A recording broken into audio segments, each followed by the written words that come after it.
Welcome everybody to Howie's session on Give Kids the World, Tools and Projects for Global Collaboration. I'm going to have Howie introduce himself. Welcome, Howie. Thank you. Thanks, Tracy.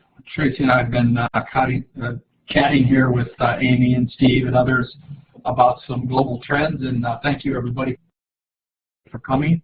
I'm going to jump through these slides just to save a little bit of time. There is a little credit here for the sponsors with Learning Revolution Project and Blackboard Collaborate, so please remember them. And we normally go through and have you click on here, but since it's so small, sometimes we don't know where they are, so we've just been having people, if you would, type in the chat box and tell us where you're from. And I'm going to jump right in. This particular presentation I've actually been doing about 4 years now. My background real quick was I was a classroom teacher for 20 years, left education, ran a computer business, owner, manager for 10 years, and then went back to school, finished my doctorate in educational technology, and ended up in Durango, Colorado as their Chief Information Officer, Technology Director for 17 years. So I'm going to share things that we used actually in Durango and in some of the schools. And my passion is this of trying to get people involved, and what I'm going to share this morning is simple, easy ways to get started. In other words, they're not real complicated. They're very simple to do. When you start with a small project, it can be done in one class period or several. It's entirely up to you. And there'll be a lot of simple writing projects and things that you can share with other folks. And kind of as the background, as we go through this, I'm showing you some comments from other conferences and things that I've done, is that we want to start small. And it's very easy to do, but it's also easy to get overwhelmed. And you are going to see quite a few slides. Just kind of sit back and relax, and I'm going to show you a number of things that you can do with the links. And I will give you where you can download both the PDF and the PowerPoint. It's all licensed under Creative Commons. So you are able to go to drhowie.com, and also give this to you at the end, drhowie.com, and you will see at the top the two different, we did one this morning on innovation, and there's a PDF and a PowerPoint of that if you'd like to load it. And then there's also this one, Give Kids the World, both the PDF, and the PowerPoint. And as I mentioned, they are licensed under Creative Commons. You're free to use these, share and share alike. Just give credit where credit is due on there. If you want to follow on Twitter, I do 8 to 10 tweets a day. The ones that I sent out this morning, just to give you an idea, I want to give practical things that you can use. And one of the things that I did this morning were, one of the tweets was a link to 5 e-learning authoring tools that were available. I also did a link to open source security tools, in other words, free virus checkers. And then I also did one that tied into the innovation piece we did this morning, the truth about Google X. That's kind of the secret lab piece that's on there. This changes every week as I travel around the country. So you will see this particular presentation kind of move down in the next week or two. But right now, you just click on those. You can download it, as I said, use it in any way that you'd like to do that. And Utopia Magazine is probably one of it does cost for this. It used to be free, but now it's about $33 a year. But every other day, I get links about things that are actually going on. They are videos of schools that are actually changing the educational landscape. All different topics, all different grade levels from K-12 and also some higher education pieces that are in there. It's all electronic, and you will get those links that you can take a look at. And one of the things that I do a lot of when we do global pieces, and again, the global piece can be a school district, 2 schools in a district. It can also be in a district next door. It can be in another state. It can be in another province up in Canada, and it can be another country. And what I usually try to encourage people to do is to go north and south. In other words, stay in the same time zone, so it's a lot easier to do. So in my case, I'm in Austin, Texas, and I can go north up to Canada, in the provinces there that would be in the same time zone or within one, and then the same thing goes south into Mexico, South America. It's a lot easier on scheduling when you do those kind of things. And one of those things you can do is to poll. And I'm going to show you a couple of examples. We don't have time to actually do them. One of the things that I have been using, and you only get 15 people being able to access in the free version, but it's poll everywhere. And last Saturday I was doing a workshop on Common Core. So what we wanted to do is I needed to assess my audience as to what direction I should go and what their skill level was. So what I was able to actually do on that was to do a poll, and then I could actually see the results live on the screen, live within 10 seconds. And then I actually adjusted the presentation up or down so that I could do that. So poll everywhere is one of those ways to do it. Join Me is a second one. This, for me, kind of is the most powerful one. It's an app that you can run on a phone, and if I give you the permission and I would give you a link, you can actually control on your phone the presentation that I'm actually going through. Tracy, if you could turn your talk button off, I think that's yours. Get a little bit of feedback. There, okay.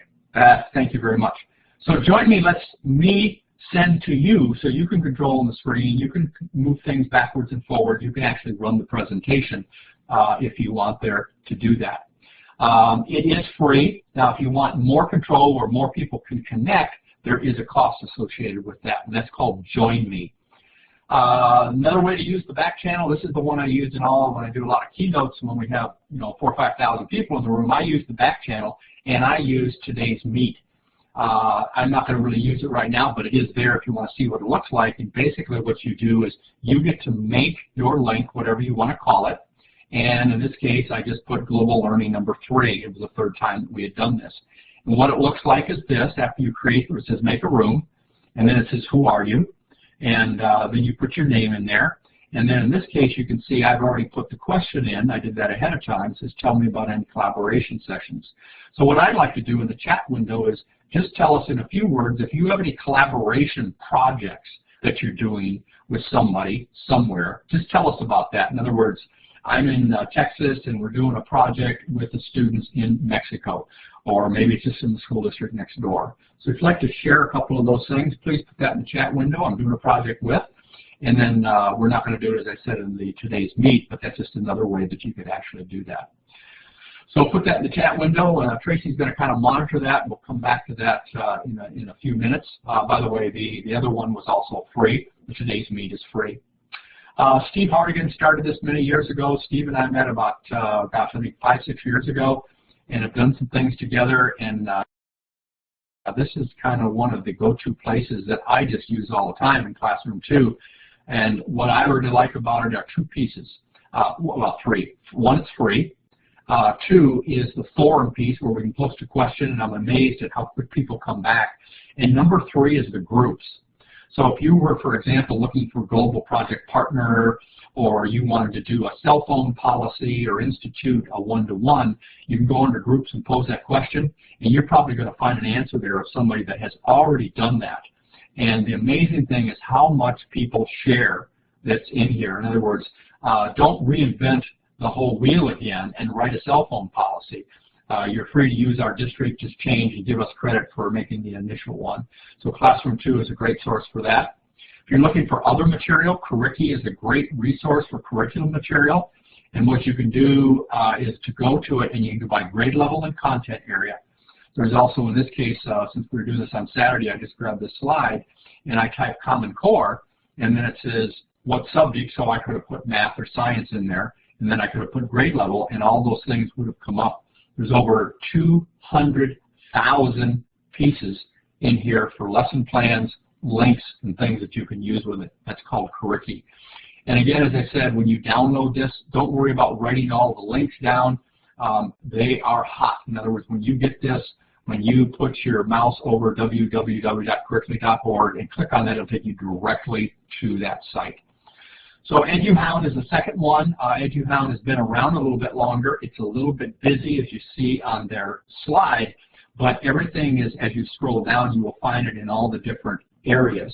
So if you're looking for agriculture, if you have an ag program or career tech ed or a global program or innovation, you can see one there called gardening. You simply click on one of those. It will take you, now that is a screenshot that's on there, but down below I have the directory that you can click on and go to each one of those to pull those pieces in. Then I looked all over, where can I find a simple guide to the international collaborations? And when I say international, there are things also here for the U.S., but possibly you want to go to Canada, Mexico, South America, any number of different areas.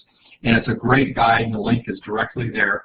And it actually is a government website that has it on there. And I'm going to give you a few other sources that have more information, more detailed information. And again, at the top, you see that that's a hot link at the bottom. So when you download that, you click on it, it'll take you directly to it. So usually the question comes up, or the curriculum director says, okay, so tell me, why are you going to do this? And I think probably in most cases I'm here kind of speaking to the choir, because a lot of us that are in educational technology understand the importance of global connections, why it's important to know about things that happen in another country. And I'll give you an example here in a few minutes of a project called The Way We Are, to know those cultures and what those things are. But what I always do in every presentation, every workshop, I work with a lot of school districts across the country, and I'll go in where we'll do professional learning and professional development before school starts or during the year. I also travel a week and then I'm home a week. When I'm home, we do video conferencing. And I always assess this way. And I ask this question because most people don't know what they don't know. And so what I do is I put a series of questions up there, and I can adjust my presentation up or down depending on what the skill level is as I'm doing that assessment. So in this case, I put 5 different things up here, and I would go through and we talk about it. Since the video conference is live, we go back and forth and ask, if you can do these things. If you can't, then I know which particular pieces of my presentation that I need to cover. So asking those questions is a very, very quick way to do a needs assessment to put on there. 2 weeks ago, when we did the global collaboration piece in another workshop, we made a list. And at the end of it, after completing it, we said, well, what are some of those things? And this is what the group, this happened to be a group of administrators that we had taken through. And they said, here are all the things that we found of what we learned in the last 3 hours of being able to do this. It is a 21st century skill. It is under the ISTE-NET standards. It is also in Common Core. There's many of these that are listed in there, and what you'll see today are ways that we can actually do that. So the skills piece, as I go through this, is I'm not going to spend a lot of time on the skill, but I will talk a little bit about a collaboration piece or a creativity piece or a writing piece as we go through. And there's a lot of different skills that are out there. ISTE-NETs have been there for many, many years. 21st Century Partnership has been there for a number of years. Now we have Common Core. So all of these are tied to that.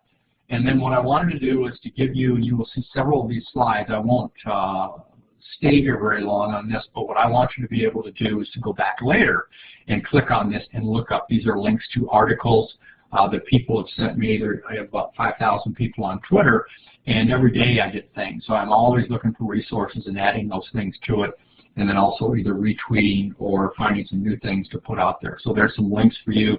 What is a virtual classroom? How does that work? One recently that I did was how Google Plus and Hangouts work for virtual classrooms and collaborations. So the question now is, as we move into the projects, of, well, how exactly do I do that? How do I make a connection? How do I find somebody? How do I collaborate with them? And then how do I communicate with them? What kind of tools? So I have come up with these that I have used. I know there are others, but these I have used. I know they work. So I'm going to go through and kind of give you a quick overview, and then we'll jump into the projects. Now, each one of the organizations, some are large, some are small. As we go through that, I'm going to start with Epals. We started using in Durango Epals in 1998. It has grown from a very, very small company to a very large international company. And one of the things that I really, really like about Epals is it's tied to all the projects to the 50 state standards, and they're in the process now of rewriting, so all the Common Core standards are going to be in there.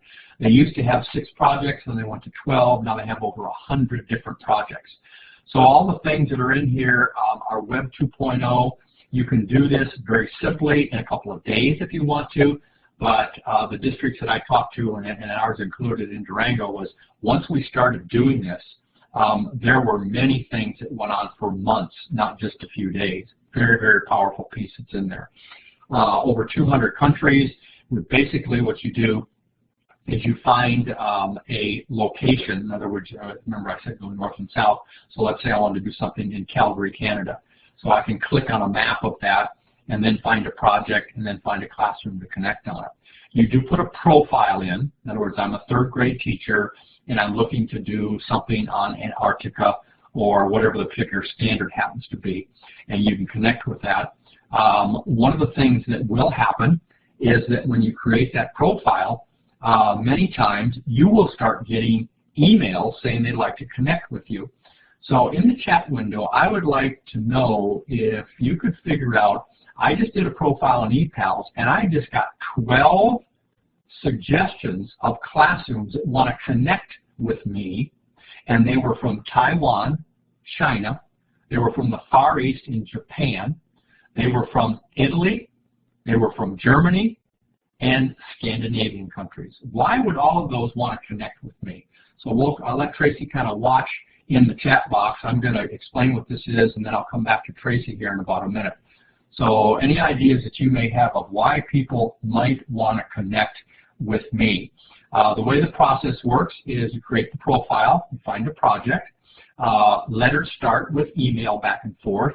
Epals provides at no cost free email. And to me, that was just an absolute must because I could not afford all of the email. It is monitored by Epals, it is monitored by you as the teacher, and it is free. And you can't, you can use it for other things besides just Epals. But you compare the cultures. There's several projects in there if you want to do video conferencing or Skype. There's basically a culminating activity or culminating project. As I said, it's tied to all 50 state standards, and they're in the process of connecting all those to Common Core. Actually, Mary Ann just nailed it. She's got study English, but they want to speak English because English is a second language in most every one of those. And don't get me on my soapbox, but we can't even seem to get a requirement here in most of our schools in the U.S. to have a foreign language as a requirement. But if you go, I travel extensively around the world, and when I go to all of these different countries, guess what? The kids can not only speak the mother tongue, they can speak English, and in many cases, I do a lot of work in Italy. They can speak English, they can speak Italian, they can speak French and German. And to sit around a table and talk to a 12-year-old that can speak 3 or 4 languages is absolutely amazing. So I see several others that are putting some of those same kind of comments in there. So this is a great way to be able to do this. As I said, it's free to join. You go click on it, you do the profile. Profile will take you about 10 minutes. And the reason for that is that you get who you want to connect with. So the details, the grade level that you teach, what you're looking for, and in some cases, you may be the 4th grade teacher, but you may want to connect with some high school kids and do a reading project. So there's different ways to do it. And what's been enlightening to me as I've traveled to Italy and Germany and several other countries is understanding their educational system and how they work. So you click on a country, and then you go up and you say find a project, in case this is some listed here. Now these are probably more projects after you've done one. What I want to do is, and then you go through, you say a classroom, emails go back and forth, you and the teacher set it up, and then you start with it. Kids are intimidated the first time when they do this, and it's very, very simple. Epals gives you sample letters to write to the email. It's a very, very simple thing to introduce, where they're from, how old they are, the grade that they're in, and things that they like. It's very simple to start with. And then here's an example of one of the standards for an introductory project, all listed there. So when the curriculum director comes in and says, why are you doing this? And you say, well, it's tied to our state standards and as well as tied to Common Core, and here's the things we're going to be doing, and here's the project that we're going to go through. This is the easiest project to start with, and it's just a whole lot of fun in doing this, of learning about other cultures. Most of these now are in English and Spanish. They're in the process of converting to other languages. They're probably 6 months away, but about 80% of them are in English and in Spanish, and being able to do that. So the way we are is the way we go through, and after that first initial email, the discussions start, and students start asking a lot of questions of what makes me who I am, what are my belief statements, what is it like to be in the educational system here, what do I do on a daily basis. And what amazes me is every time we do this is there's a big question that kids always ask the other students in another country. So in the chat box, I'd like to see if anybody has any idea what that is. Invariably, they always ask this question of students in another country. And Tracy, I'm going to come back. Were there any others that people had in the chat box as they were typing there? I saw the one that said English. Did anybody else have anything? Yeah, I don't forget to turn on the sharing of cultures, being able to participate globally, and learning English in real time were the three that I saw coming up the most. Okay, excellent. Anybody pop in there what the question is that they ask all the time? Kids feel really empowered. Yeah, I agree. I've seen this in action, and it's amazing how they learn about other kids and the connections that they make, and it continues. I've seen it continue actually for a year. Well, the number one question they ask is, what are you going to have for lunch today? They want to know, and it's interesting to talk to kids in Italy how they take a break at some of the schools in the smaller villages. They take a 2-hour break from school. They go home because that is a very important, what they refer to as familia. The family gets together, and grandma and grandpa and aunts and uncles and cousins all get together for a lunch, and a lot of times it is an hour and a half, 2-hour lunch. So that's very important. So we talk about the climates and geography in other regions of the world, and I've got a link that's listed down there that also has that piece. The other piece that's built into this are essential questions. And I think most of you are probably familiar with that, but how to compare and contrast of their life from one country to the other. Talking about the environment, and you'll see a few of the other projects that we can do in here. And what effect does that culture have? And I think it's so important in a global economy that our students understand other cultures, because they may have a job there, or more importantly, the businesses they go working for, they may connect via a video conference, and we don't want to make a major mistake because of some cultures that we did not understand. So, excuse me, these are the original ones they started with, and these are the ones that we actually did in Durango. We always started out with the way we are. We always did a digital storytelling, and the project there was 2 or 3 of the students would get together, and they would tell a story about their school, their family, themselves, and they would share that back and forth through some of the meetings. And then holidays and festivals, we always did something on that. And then the other ones specifically went into 2 were weather and natural disasters, and then we usually tied the maps piece. Now each one of these are separate, but the weather and the natural disasters work really well because we connected, for example, a school that was in Oklahoma, and then we talked also with another school that was in Louisiana. And what we did was compare natural disasters of what is the difference between a tornado and a hurricane. Again, compare and contrast. And the most powerful piece was we were able to hook a school up in Oklahoma that had lost part of their school, and students in Louisiana that had gone through Katrina. Very powerful piece in the stories that they told and what that was like to go through that. And then we tied in the maps piece also. So very simple to do. All the instructions are there. You don't have to really do any preparation. So ePals is one of those. It's tied to all the standards. Putting those pieces together is just a piece of cake to get started in it. So I'm going to jump through a few slides. These are some shots of some of the projects that we've done with kids. And I think somebody put in there about empowering kids. This is a fantastic way to do that. And it's amazing how involved the kids want and how excited they get of things that they'll do at home to get ready for the video conference they're going to have through Skype or whoever's going to put those pieces together. So I'm going to show you very quickly 4 other organizations. I've spent more time within the projects that are being done with ePals, but I'm going to show some of these. Tracy, if you could turn your talk button off there again, I would appreciate it. Thank you. Taking It Global is another one, and each one of these say they're the best. You just need to kind of take a look at it. Each one has kind of a niche that it does. Some are aimed more at professional development and teachers, some are aimed more at students, and they always want to tout, well, we have this. I don't know if you noticed it, but Epals said 200 countries. Well, Taking It Global has 261 countries. Epals has 4,000 schools. They have 3,079 and so on. So Taking It Global has been around for quite a while. They have a lot of volunteer projects that teachers can do if you want to. And they deal with a lot of global issues, as you see listed here. So if you want an emphasis on that, where you have middle school and high school, that you're looking for some of those, the different ones are listed there for that. Here's the things that they offer on the communities. The virtual learning is done through Skype, and then the programs and resources, and they have a really, really huge database of the programs and connections around the world that they have. And then projects are listed there. And again, it's probably more of a service learning opportunity that you can do from here, but they also have projects you can travel to different places to be able to do that. And I put examples in here of some different projects that you can take a look at that. I'm reading on there. Let's see. Face to Faith. No, I do not, Tracy. I do not have that link. Maybe you can look it up, or we can come back and look at that.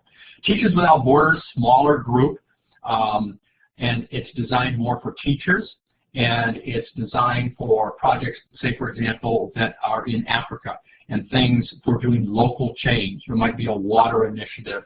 It might be a green space, any number of things. They have a really, really good program on bullying, and they actually have a certification program that you can go through if you want to, where this is based, and they've got a list on there. You can see what those are. There's videos, where they work, what they do, and again, here are a list of the programs that they have. Again, probably more emphasis on teacher programs and communities, and quite a few resources that you can download on there. They also have internships. They are not paid, but if you want and are in a situation that you could volunteer some time during the summer, during a spring break or vacation time, you can go over there. And there are some cases where you can get actual college credit. So if you're working either on a master's program or possibly there's some pre-service teachers in here, you can get credit for that. They have opportunity, but you do need to check to make sure that will transfer into your program. And then there's some listings here that I put, and again, I know these slides are busy, but I want to put all the things on a page. So when you get to it, you see that slide, you click on it, so you say, I'm interested in the volunteer opportunities, I'd like to be a guest speaker for you. Click on that and it'll take you to it. So the fourth one that's here, iEarn has been around a number of years. Now this is a not-for-profit group, but they do ask for donations, and you don't have to do it.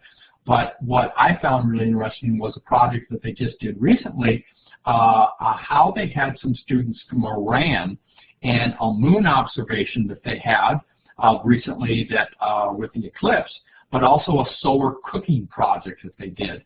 And I've listed a few things in here with some links and so on. This was the moon observation when the solar eclipse was happening. Notice the dress.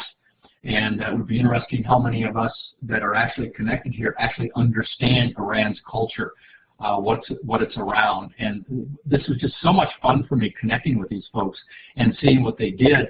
This had innovation. It had creativity. It had problem solving. It had global connections, all in this solar cooking project. They had to design a solar cooker. And it was amazing seeing all the solutions they came up with. These two young ladies, this is what they came up with, and then they had to cook. In some cases it was a hot dog or something very simple, but then it was timed and see how well it would work. And they were alternative energy. In this case, it was solar energy that putting the solar cookers together. So this is their connection back to the teacher's guide. They have a full teacher's guide that you can download. And back again, I'm showing you 5 organizations. But just decide on 1 or 2 of these, go check it out, and then see what would work. Decide on what the time frame is. And one of the things that I really like about all of these organizations is you can work them into all curriculum areas. A lot of times people say, oh, well, that's a geography thing, or that's a social studies thing. I really don't believe that. I think it works in language arts, it works in math and science, and you can find projects for that particular discipline and come up with many different ideas. And that's why Epals does such a good job of connecting the content area. Some of the other ones don't do that quite as good. You have to work a little harder. So iEarn, and here's a whole project book. This is a PDF. It's a direct link to it. You can download it. That's the new one that they have for this school year. that you can put that together. It is quite large, so depending on your download speed. And then I put on the link on there for the English version for you to be able to do that. And that's a few people that are out of the book. And then here's a list of their projects.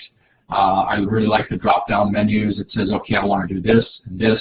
Here's a keyword. I want to do it at this grade level. I want to do it in this discipline level. And then they'll come up on the screen. You click on that, it will take you to that particular project. There's a whole list of some of the projects that were in there. And again, I know that's busy. I wanted to get it all on one page, so you simply click on that with a short description, and then you'll take right to that project. Here's one on bullying, civics, and so on. You go through that. The last one is the flat connection. This you may or may not know of. This is probably more of an advanced project. This is actually a semester in a year-long project. This is after you've done 2 or 3. Vicki Davis works with Julie Lindsay on this. They've been doing it for a number of years. Vicki I met about 4 years ago, and her and I have collaborated on a number of things. And Julie and I served on the ISTE Board of Directors together. Really, really powerful program, but it does take some work. They also have a conference if a lot of students raise money to go over. Sometimes it's in the Far East, sometimes it's in Australia. There's a number of different places. These are some links of how they go together, and there's always a main emphasis or a project as they go through that. There are some wikis that are on here. I put the links on it. And again, this is more of an intermediate or advanced project, not a beginning project. I'm not saying you can't do it, but I think you'd understand it better if you actually went into it with putting some pieces together and understanding how it works. So you're going to see me jump through a few slides. These are some of the things that they're doing. And what I want to do now is find out if there's any specific tools in the chat box that you are using to collaborate with. And I'll try, Tracy, and kind of watch this as I go through the next ones and come back to you maybe in a couple of minutes. So are there any particular tools that you're using? I'm going to share some here, but maybe you have some specific. And when I say collaborating, that could be with a school next door, could be with your teachers. There's any number of ways to do that. So I'm going to start in the area of communication, oral and written, and presentation. And one of the ones that I found out, Google Docs I just saw pop up, is Glogster. And Glogster is a great way that we can create a presentation, and it's electronic in nature. In other words, I can put video, I can make hot links, I can put text, I can rotate it, any number of ways that I can use that to make that final presentation. There is a free version that is public, and then there's a glogster.edu. Glogster.edu gives you 1 month free. It gives you enough for 10 students. Then there's a pricing structure that's in there that you can get for a class or all of your classes or your school or your district. You'll have to check with them, but you can get it free for 1 month. And you can see how you can put all the things in here with text and image and videos and sound, putting all those things together. I see blogs, I see wikis. All of those are different ways to do that. What I like about this particular one is I can put them all in one place as well as you can on a wiki and doing some of those. Here's an example of a 4th grade project that was done. I'm not a big believer of someone doing a paper and turning it in to you as a teacher of 1. I am a big supporter of an audience of many. In other words, to publicly post that so different people can see that. And it's amazing the power that it has, especially when you do a global collaboration and put this, how powerful and engaged that is for students to put the pieces together. VoiceThread has been around for a number of years, but it's still a great free product. Now there is the free version. There's also a paid version that's on there. You get 4 free ones. If you want it for your whole class, it's priced for the year. It's very, very inexpensive, or you can get it for your class. You can get it also for your school or your district. And what it allows me to do, in this case, I just took a picture of my grandson and uploaded it, and then I can put some comments on it. I can record with a microphone. For example, this could be a project about you, and it could be a recording, and then when you click on it, you can listen to those, and different people then can put comments on there. So very simple way. It's not real time, but it allows you to put it up there, click on the different things, and add those comments to it, or a video comment if you want to, and then you can share that particular piece. There's thousands of examples in here that are done on it, and you can make these public or private depending on the version you have. So if you want just a room for your kids, and then you can give a password if you want to, so parents can go in there. Let's see, I just saw somebody Tracy, it went by, what was it about Glogster? Something about free, and then, because it was free, and now they charge. Yeah, well, and I use Glogster. I'm an ambassador for Glogster. And I teach Glogster to schools around the world who can then share projects and put them into one place to share with other children. That's one of the things I do. But if you have an account, you don't have to have an account to be able to build the blogs, and the blogs are always available, whether you have an account to begin with and then you drop it. Whatever you make is always available to you and anybody else. They have Blogopedia now too, which is their top blogs that people then can share, and you can change them and adapt them and use them however you need for the learners that you're working with. It's very flexible and, you know, layered. You can layer down just as far as you want with that. Yeah, I agree, and you know, it's like any of the others now that they've got to make some money at some point in time, and if you do pay for it, you get a lot more features on there that you're able to do. The next one is free. It's called LiveSlide. What I really like about this, and I don't know what this would be like, is if we had somebody from Italy drop in, but what LiveSlide allows me to do is put the slides up on the screen, and as we're going through, an example would be here, much like that we're using in Illuminate, you can actually make comments, you can circle, you can underline, and do all of those things in LiveSlide. Here's an example of what was done, and then one individual that was doing the presentation had the slide up, and another one started drawing where the different things happened during the Civil War. So that is free, and it doesn't matter if it's a smartphone, a computer, a tablet, you can use that for LiveSlide, and that one is free. This comes from the United Kingdom called Boomwriter. It's the easiest, fastest, simplest way to be published. And this is back to doing a story, telling your story, and putting those pieces in there and publishing those things and becoming the author. And it's very powerful when kids see something published. So as far as the presentation piece, these are now the written project. This one, oh gosh, I'm thinking we started this in 1997, and it's still going strong. It actually comes from NPR radio, and it's writing a belief statement. It's an international project, and what is so much fun is to listen to belief statements that actually come from other areas of the world, and then your belief statement of your students. It is hard to do. This originally was just a high school project, then it went down the middle, and then it actually now is K-12 because a little young man by the name of McClain, and it's in the slide that they'll be able to download, was 5 years old in kindergarten, and he actually told about 100 things that he believed in. Very powerful. This is the link, one of the slides that talks about Tariq and what he believes in. And there's a link directly to that if you want to listen to a pretty powerful piece. The writing guidelines are on their website. They are going to start charging for this, but if you're interested, Howie at frontier.net, I still have the originals, which have kind of gone into the public domain. I will be happy to send them to you. So if you want the guidelines for this, I believe, send me an email and I'll do that. I can't post them on the website, but I can send them to you if you ask for it. So these are the guidelines that go together on that.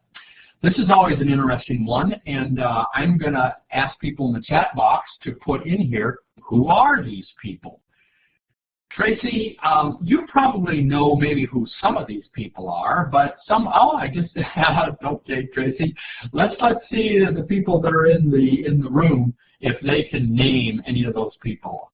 I saw one guy, okay, yeah, oh, okay, Mary Ann, she actually picked up, now see, I have no idea when you were born, but Mary Ann picked up in the top center, Hopalong Cassidy.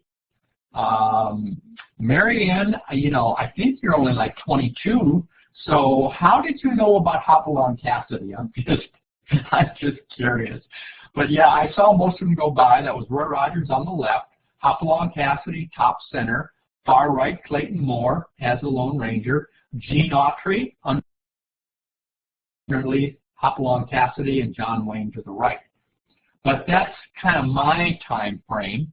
It would be interesting if you ask students today who their hero is, and many of them will tell you about a sports figure, or a media person. By that I mean that could be movies, that could be music, it could be hip-hop, and they don't distinguish between the characteristics of a hero and a celebrity.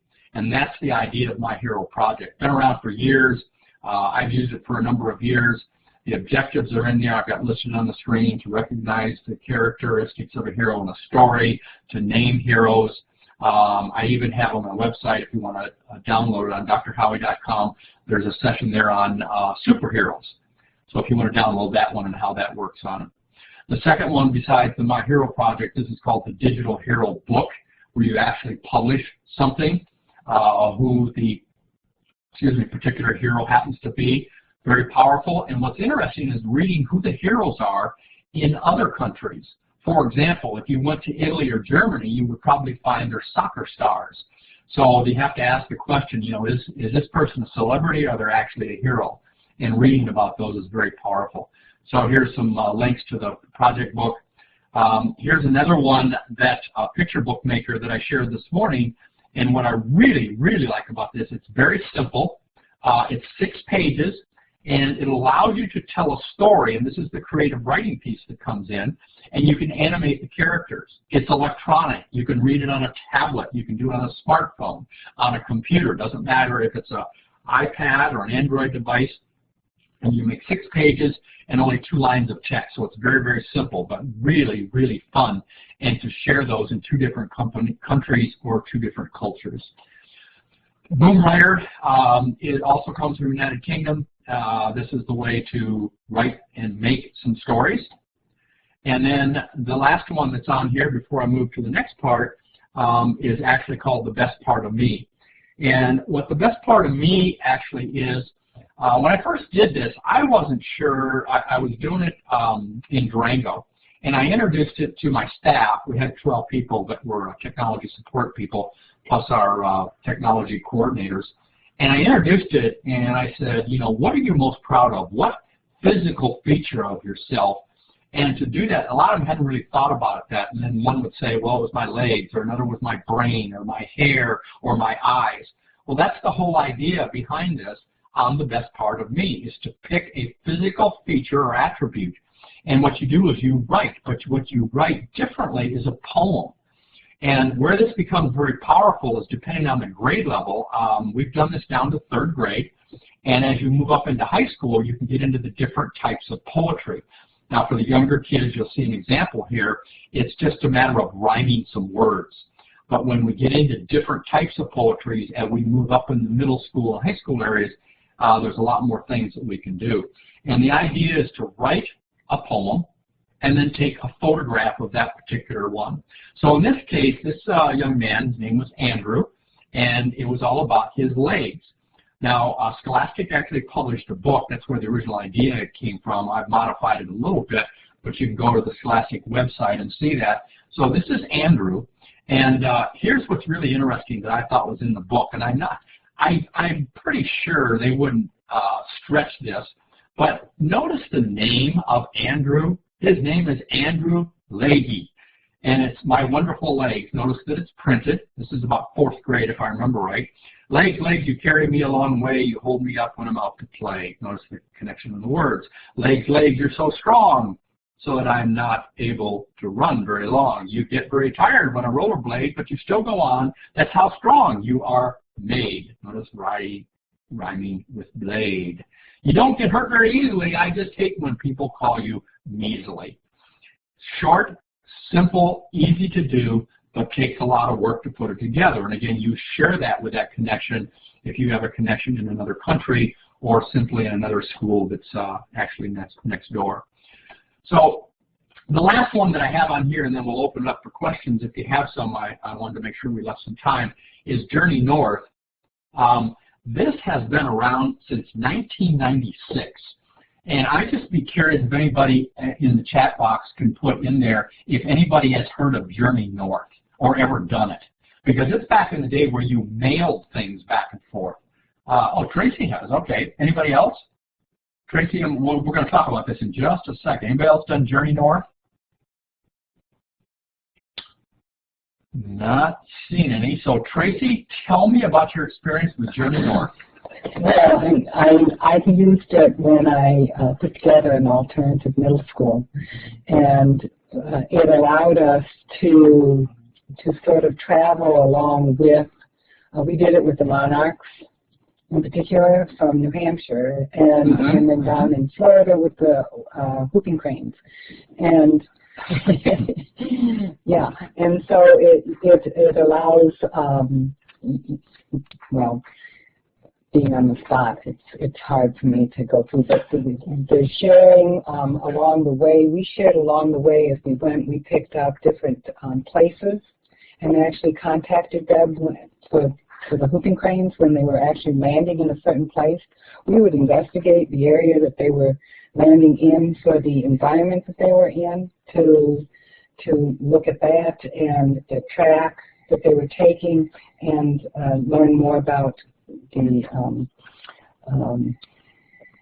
the overall environmental culture of within the United States. Even we have different cultures going along the way, and that gave them the time to meet and greet and talk about what they were seeing.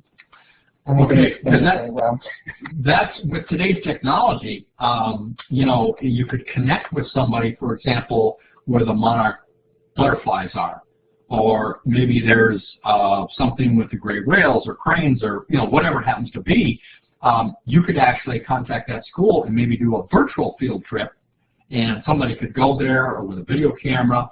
I mean, it just increases a whole bunch of things. When it first came about, it was send a letter to somebody, make a connection with them, and I know different ones that were doing on butterflies, and the kids were all making like little puppets of butterflies. There's a video that I actually have a link in here of being able to do that. Really powerful piece. Been around for a very long time. They've adapted very well over time as they put the different things together. You can see there's an app now that you can run with it. There's live cams that are in there, projects that go on. So Journey North is a company that has adapted very, very well to old technology to new technology, being able to put that together. Going back to the Epals, since they're giving you free email, you could take and do one of their projects, and then you could also take in here and do a Journey North also. So we have lots of information that's in here. I know we went quick, and again, if you go to drhowie.com, you can download, it's a PowerPoint or the PDF, or if you want both, you're licensed under Creative Commons. Again, that means share and share alike. My attributes, just leave my credit in there. If you want to just use a few slides, that's fine. Take some time and go through it. Find some very simple little things that you can do with the simple projects. If you want to follow on Twitter, as I said, I do 5 to 10 tweets a day giving you different ideas. Send me an email if you want those guidelines for that I mentioned about the NPR project. I will send those for This I Believe to Howie@frontier.net. And the last thing is I have a really big project that will launch in September that I'm just mentioning. If you want, we have a site, since I retired, I've been a Disney geek, I guess you would say, for many, many years. I was able to make some connections with some former Imagineers and also some Disney authors. And for the last 6 years, we've been working on some projects and things together. I have some information on a new website that's been approved by Disney and will launch September 1st, and it's called Disney Science. And what it is project-based learning in STEM and STEAM, all ideas that are on there. Now, it's not officially launched. There's a lot of trials. There's a lot of things we're waiting on approval, but there's a lot of different ideas on there, and that'll be available in September. It is designed as a semester-long project. In other words, you contact with some kids possibly in Paris, France, and design a theme park attraction for that park. And where the kids here would design a theme park attraction for Disneyland, or they might do one for one of the parks in Orlando, or maybe Tokyo, or wherever it happens to be. So, Tracy, I want to turn it back to you and see if there's any questions that we can answer. We've got 6-7 minutes, and I'll throw it back to you, and if you have any comments, and then we'll wait for some questions and see if we have some. Okay, well, first of all, I want to thank you because, wow, what a lot of information. And one of the things that I think sort of is overwhelming for many educators is that there's so much now. We went from very little support in the technology to be able to go global to just an incredible amount of resources to be worldwide very quickly. And so to have something like this and you who have so much of it all together in one place is such a help for educators, and that's what I think that's what educators need the most, to be able to break out of where they are, is to have the mentoring and the support like this, to be able to do that. And here we have Marianne, who is launching a global school project next year. So that's very exciting. I think yeah, Tracy, more.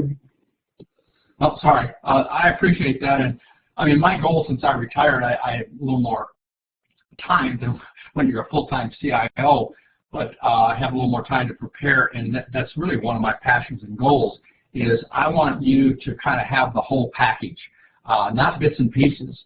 So if you're looking for a group such as Epals or IT Connect or whatever it happens to be, that's there. If you want an idea for a project, that's there. You get to pick and choose. It's kind of going down that cafeteria line at Fry's.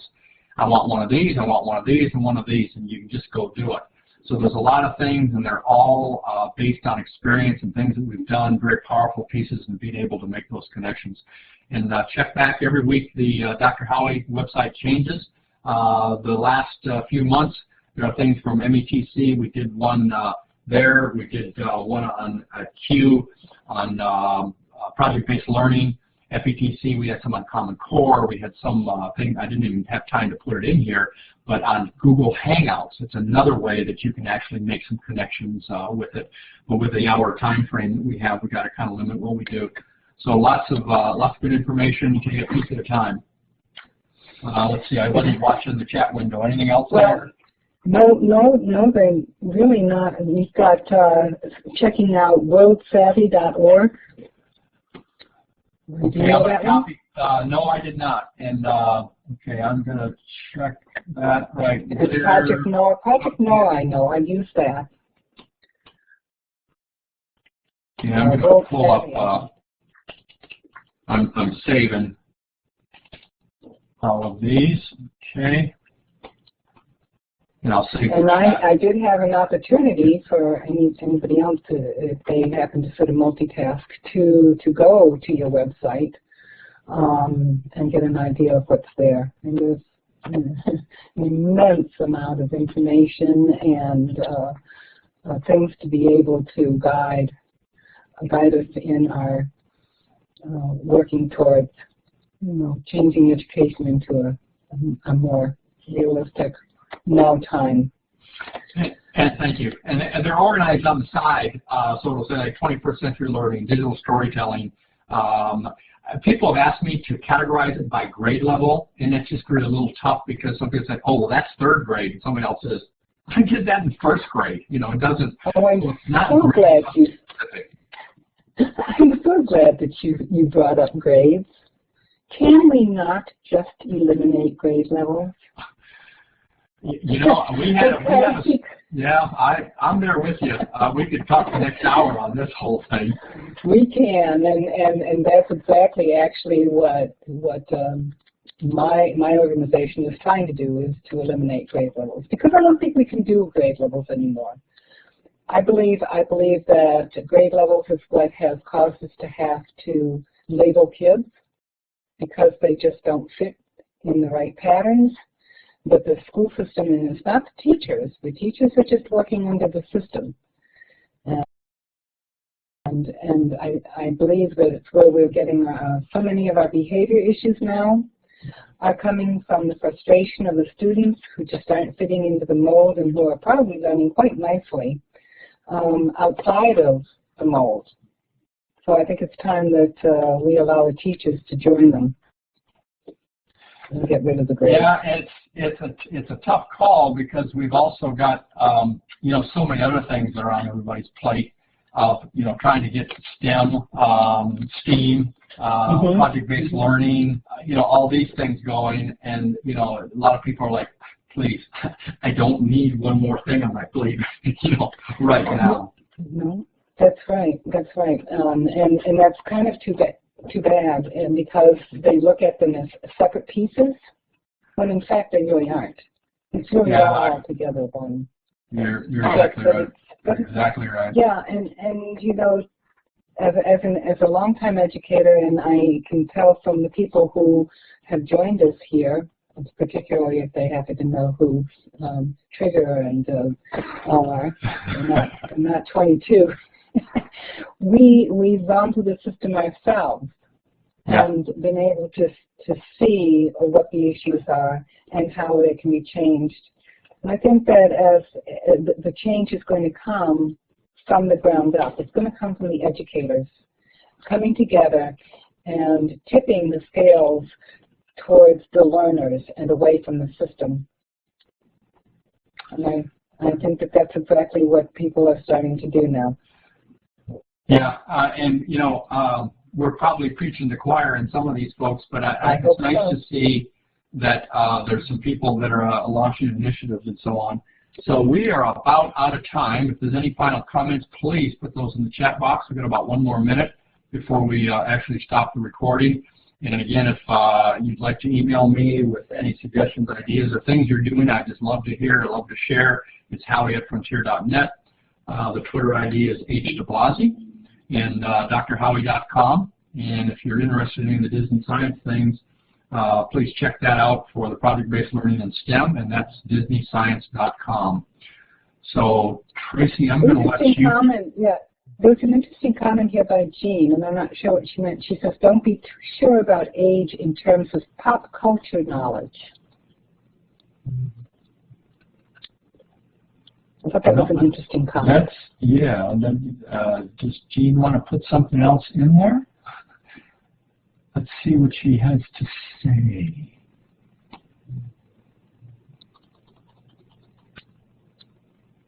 Being shy, or... Let's see. I'm looking in the rooms. Maybe she's not. No, she's still there. She's still there. No, I just saw her. She's actually typing something. That's okay. That's okay. Very good. I thought that was an interesting comment with the age and the pop culture. Oh, okay. She's 30, but she knows lots of these folks. That's kind of funny. Well, thank you, everybody. Tracy, thanks for the help. Lots of things. Let's see, horse liver, and Dad passed on his knowledge. Yeah, you know, I'm a kid of the 50s and the 60s, and it's just amazing to see, for me, technology and what's happened and how things have grown. But a lot of my basis of creativity, innovation, and knowledge that I have is because of Grandpa taking me down in that shop in his basement. And my dad's the same way, and always building stuff and building houses, and it just, you know, it's a whole culture that you're around. So thank you, everybody, for coming today. Had a great time. Hope you got a lot of things. And again, as I said, just take 1 or 2 things, take away, and use them as you see fit. It's licensed under Creative Commons. So thanks, and everybody have a great day, and get ready for the next session. Thanks again. Thank you, Howie. Thank you.